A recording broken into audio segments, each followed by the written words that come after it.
वर्तमान सुभद्रा योजना रे आसिला आउ एक बड़ खबर। तेज लोकार्पित हो सारी बहु प्रतीक्षित सुभद्रा योजना। महिला अकाउंट को सुभद्रा योजनार प्रथम किस्तिर टंका आसी सारी। तेबे किछि अधिकांश महिला अकाउंट को यह टंका जाइथिबा बेले अनेक महिला अकाउंट को यह सुभद्रा योजनार किस्तिर टंका पहुंची नहीं। तेबे यहाकु नै महिला मानक मनरे अनेक द्वंद्व रही।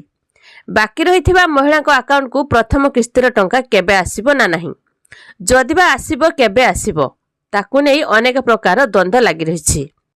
तेबे एई सबुर द्वंद्व दूर कले प्रभाती परिडा केउ मानकु मिलिबो सुभद्रा योजनार प्रथम किस्ती। आसंतु देखिबा कोन रहिछि संपूर्ण अपडेट। वीडियो को देखिया पूर्व गोटे लाइक करंतु, चैनल सहित जोड़ी होई रहबा पई एबे सब्सक्राइब करी पाखरा आसुवा घंटी चिन्ह को दबाई दियंतु। तेबे प्रभाती परिडा कहिसंती जे सुभद्रा देबेनी बोली अनेक लोक कहिले, किंतु प्रधानमंत्री उपस्थित रही 25,11,000 महिला को सुभद्रा अर्थ देइछंती।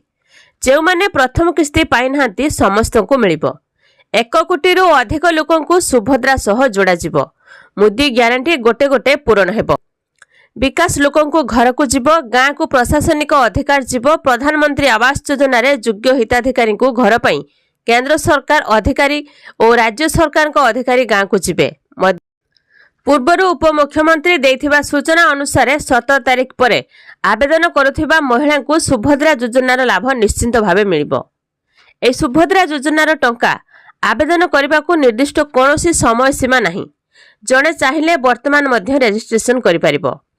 एथिरु वंचित हेबे नहीं बोली उपमुख्यमंत्री स्पष्ट करछंती। ओडिशार प्राय 25,11,000 हिताधिकारी खाता को सुभद्रा टंका आसीछि। हेले अधिकांश महिला खाता को ए सुभद्रा टंका जाई नहीं, जहाकु नै सेमाने द्वंद्व रे रहिसंती। तेबे समस्त अकाउंट को धीरे धीरे एही टंका जीवो। किंतु एबे पर्यंत जे माने आवेदन करि नाहंती सेमानकु गाइडलाइन अनुसार समस्त योग्य हिताधिकारी ए सुभद्रा टंका पाइबे बोली कहिसंती उपमुख्यमंत्री। तेबे सबठो खास कथा हैला कि जे माने 17 तारिख परे पंजीकरण करिवे सेमानकु भी एही टंका मिलिबो। प्रथम किस्ती रे 5,000 टंका पाइबे हिताधिकारी। तेणु सुभद्रा योजना को नहीं राज्यव्यापी लगी रही उत्कंठा। तेबे 15 तारिख पर्यंत जे माने आवेदन करथिले सेमानक अकाउंट को आसीछि टंका। तेबे एथिपई खास कथा होछि जे आवेदनकारी ना रे आधार कार्ड और कार्यक्रम बैंक अकाउंट थिबा आवश्यक। बैंक सह आधार संजोग होइथिबा जरूरी। ता सहित हिताधिकारी मोबाइल नंबरटी आधार कार्ड सह लिंक होइथिबा आवश्यक। मने रखिबा उचित जे आधार कार्ड रे इक्वासी होइथिबा आवश्यक, नचेत मोबाइल नंबर सहित आधार कार्ड लिंक होई परिबो नाही। ए सुभद्रा योजना रे 21 वर्ष रु 60 वर्ष पर्यंत महिला माने शामिल होई परिबे।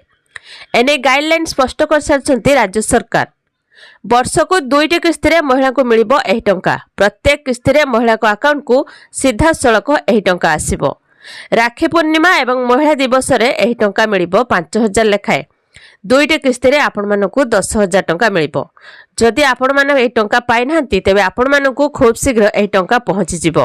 जदि आपणको आवेदन फॉर्म रे त्रुटि थाए तेबे आधार रे थिबा सूचना को चूड़ांत भाबे ग्रहण करा जिवो। एही योजना पई आवेदन करिबा पूर्वरु आवेदनकारी सेमानको आधार कार्ड रे थिबा तथ्य को संशोधन करिबा जरूरी। आपण माने एही टंका पाइछंती कि नाही आ वीडियोटी केउ जिल्लारु देखुछंती कमेंट माध्यम रे जणैबे।